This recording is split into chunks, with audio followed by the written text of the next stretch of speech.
तो hello everyone, मैं हूं रोशन पांडे और आज हम लोग उसी लक्ष्मीकांत के सीरीज़ को आगे बढ़ाते हुए आज हम लोग आगे कुछ और महत्वपूर्ण चीज़ों पर चर्चा करने वाले हैं, जिसमें कि हम लोग बहुत सारी चीज़ों के ऊपर आज चर्चा करेंगे। जो कि अभी हमारा चर्चा जो है स्टेट काउंसिल ऑफ मिनिस्टर्स पर चल रहा है। तो चलिए बने रहिएगा और अंत तक देखिएगा ताकि अच्छी तरीके से समझ में आए। तो टाइम वेस्ट ना करते हुए हम अपना सीरीज़ को आगे की ओर कंटिन्यू करते हैं। चलिए, तो जैसे कि कल वाले वीडियो में हम लोगों ने अपॉइंटमेंट ऑफ मिनिस्टर्स पढ़ा था, उसका कुछ वीडियो जो है कुछ अंश रह गया था, जो कि आज हम लोग इसमें कंप्लीट करेंगे। जो कि था कि 94th अमेंडमेंट एक्ट ऑफ 2006 जो है क्या कर दिया गया था, बिहार को welfare minister, tribal welfare minister रखने से फ्री कर दिया था। तो उसी को हम लोग आगे की ओर बढ़ाते हुए अब आगे हम लोग चलते हैं कि यूजुअली जो एक मेंबर होते हैं स्टेट लेजिस्लेचर का या लेजिस्लेटिव असेंबली का या वह लेजिस्लेटिव काउंसिल का होते हैं, आर अपॉइंटेड, वहीं एक मिनिस्टर्स के रूप में अपॉइंट किए जाते हैं। लेकिन यदि एक पर्सन जो कि नहीं है मेंबर किसी भी हाउस का, चाहे वह स्टेट लेजिस्लेचर का हो या कैन ऑल्सो बी, या वह स्टेट लेजिस्लेटिव काउंसिल का हो, यदि वह मेंबर नहीं है और वह भी क्या हो सकता है, मिनिस्टर के रूप में अपॉइंट कर दिया जा सकता है। लेकिन उस पर एक खास कंडीशंस लगेगा कि वह मेंबर जो है 6 महीने के अंदर अंदर अपना वोट ऑफ कॉन्फिडेंस कहाँ शो करे, लोकसभा स्टेट लेजिस्लेचर में शो करे, नहीं तो 6 महीने के अंदर अंदर उस मिनिस्टर का जो कि अपॉइंट किया गया है, जो कि कोई भी किसी भी हाउस का सदस्य नहीं है, उसको सीज कर दिया जाएगा, उसका मिनिस्टरशिप सीज कर दिया जाएगा। ए मिनिस्टर जो कि मेंबर है किसी भी हाउस का, चाहे वो स्टेट लेजिस्लेचर का हो या किसी भी स्टेट लेजिस्लेटिव काउंसिल का हो, वह बोल सकता है या पार्टिसिपेट कर सकता है किसी भी हाउस के प्रीसीडिंग्स में, लेकिन वह वोट नहीं दे सकता है। वोट वह उसी हाउस में जाकर देगा जिसका कि वह जो है मेंबर है, जो मिनिस्टर मेंबर है जिस हाउस का, उसी में जाकर वोट देगा। नहीं तो लेकिन किसी भी हाउस में जाकर वह पार्टिसिपेट कर सकता है, बैठ सकता है, बोल सकता है। अब इनका ओथ और सैलरी क्या होता है, मिनिस्टर जितने भी होते हैं उनका ओथ मतलब कि शपथ ग्रहण और सैलरी उनका क्या क्या मिलता है। तो before a minister enters into his office, जब तक कि एक मिनिस्टर जो है अपने ऑफिस में एंटर करते हैं, गवर्नर जो है एडमिनिस्टर करते हैं टू हिम, उनके किस चीज के लिए, तो ओथ के लिए, शपथ के लिए, और जिसमें कि प्रत्येक मिनिस्टर्स को भी क्या करना होता है, ओथ लेना होता है, जो कि होता है कि वह जो है फेथफुली और to bear true faith and allegiance to the Constitution of India. पहला उनका वही यह शपथ होता है कि वह जो है भारत के संविधान पर अपना वास्तविक विश्वास और एलिजियंस को बनाए रखेंगे। वह भारत के सोवरेनिटी और इंटीग्रिटी को बरकरार रखेंगे। वह फेथफुली और कॉन्शियसली अपना ड्यूटी को करेंगे जो कि उनको मिला हुआ है। वह जो है to do right to all manner of people in accordance with the Constitution and the law. वह सारे अधिकार को करेंगे जो कि लोगों को मिलता है उनके संविधान और उनके कानून के मुताबिक, बिना किसी डर के या फेवर के या एफेक्शन या इलविल के। वह अपने ओथ ऑफ सेक्रेटरी, इसी तरह जो सैलरीज और जो अलावेंसेज मिलते हैं मिनिस्टर्स को, वह डिटरमाइंड किया जाता है स्टेट लेजिस्लेचर के द्वारा समय समय पर। जिस तरह की सेंटर में जो भी मिनिस्टर्स को सैलरी और अलावेंसेज दिया जाता था, वह डिटरमाइंड किया जाता था किसके द्वारा, तो लोकसभा के द्वारा। उसी तरह स्टेट लेजिस्लेचर के द्वारा जो है डिटरमाइंड किया जाता है सैलरी और अलावेंसेज मिनिस्टर्स का। ए मिनिस्टर भी जो है वही सैलरी अलावेंसेज लेते हैं जो कि स्टेट लेजिस्लेचर के एक मेंबर को मिलता है।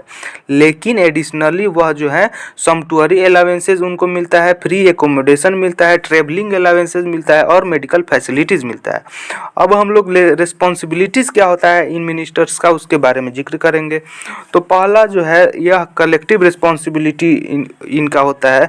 जो फंडामेंटल प्रिंसिपल है जी अंडरलाइंग द वर्किंग ऑफ, जिसके अंदर की पार्लियामेंट्री सिस्टम ऑफ गवर्नमेंट काम करती है, वह यही प्रिंसिपल है कि कलेक्टिव रिस्पॉन्सिबिलिटी है। आर्टिकल 164 के तहत यह क्लियरली कहा गया है कि states that the council of minister is collectively responsible to the legislative assembly.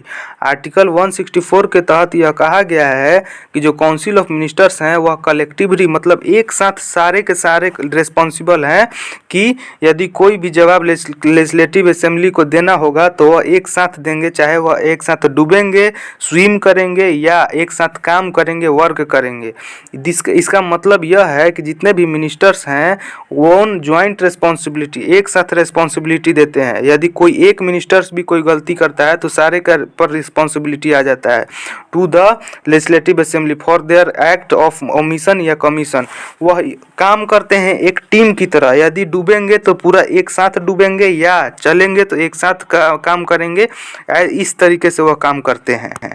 इसी कारण जब legislative assembly no confidence motion को पास कर देती है इन काउंसिल ऑफ मिनिस्टर्स के अगेंस्ट में, तो जितने भी मिनिस्टर्स हैं उनको रिजाइन करना पड़ता है, इंक्लूडिंग वो मिनिस्टर्स भी जो कि क्या हैं, who are from legislative council से हैं, मतलब जो लेजिस्लेटिव काउंसिल से हैं। यदि लेजिस्लेटिव असेंबली में नो कॉन्फिडेंस मोशन पास कर दिया जाता है तो at that point of time जितने भी काउंसिल ऑफ मिनिस्टर्स हैं, चाहे वह लेजिस्लेटिव काउंसिल के हो या लेजिस्लेटिव असेंबली के हो, सबको रिजाइन करना पड़ता है। अल्टरनेटिवली जो काउंसिल ऑफ मिनिस्टर्स हैं कैन एडवाइज करते हैं गवर्नर को डिसॉल्व द लेजिस्लेटिव असेंबली को डिसॉल्व करने के लिए भी एडवाइस देते हैं। किस ग्राउंड पर? यदि हाउस जो है does not represent views of अपना इलेक्टोरेट को, अपना वोट ऑफ कॉन्फिडेंस को शो ना कर पाए हाउस एट उस टाइम, तो क्या करते हैं काउंसिल ऑफ मिनिस्टर्स खुद एडवाइस दे देते हैं गवर्नर को कि आप डिसॉल्व कर दीजिए लेजिस्लेटिव असेंबली को और फ्रेश इलेक्शंस को क्या कीजिए, कंडक्ट करवाइए। या गवर्नर में oblique the council of ministers who has lost the confidence of the legislative assembly. अब इंडिविजुअल रिस्पॉन्सिबिलिटी क्या होता है? तो इंडिविजुअल रिस्पॉन्सिबिलिटी आर्टिकल 164 के तहत ऑल्सो कंटेन्स करता है कि जो इंडिविजुअल रिस्पॉन्सिबिलिटी का प्रिंसिपल है, इसमें क्या होता है कि स्टेट दैट द मिनिस्टर, जो मिनिस्टर होल्ड करते हैं अपने ऑफिस को गवर्नमेंट ने गवर्नर के प्लेजर पर, इसका मतलब यह कि जो गवर्नर है रिमूव कर सकते हैं एक मिनिस्टर को किसी भी क्षण, जब काउंसिल ऑफ मिनिस्टर्स अपना वोट ऑफ कॉन्फिडेंस को एंजॉय कर रहे होंगे उस पॉइंट ऑफ व्यू पर भी, उस पॉइंट पर भी, उस समय पर भी। लेकिन गवर्नर उनको रिमूव तभी करते हैं, कोई भी मिनिस्टर को गवर्नर रिमूव तभी करते हैं जब उनको एडवाइस दिया जाता है चीफ मिनिस्टर के द्वारा, क्योंकि चीफ मिनिस्टर के एडवाइस के द्वारा के बाद ही गवर्नर ने अपॉइंट किया था किसी भी मेंबर को एज ए मिनिस्टर। इसी कारण जो गवर्नर है इनको डिसमिस कर सकते हैं मिनिस्टर्स को जब चीफ मिनिस्टर उनको एडवाइस दे। तो इसीलिए यह एक उनका क्या है, इंडिविजुअल रिस्पॉन्सिबिलिटी है कोई भी मिनिस्टर्स के विरुद्ध। इसीलिए जो मिनिस्टर्स हैं, क्योंकि मिनिस्टर्स जो है कोई उनका ओपिनियन डिफरेंस आया होगा या कॉन्स्टिट्यूशन के साथ नहीं चल रहे होंगे या उनका कैबिनेट के साथ ओपिनियन डिफरेंस भी हो सकता है।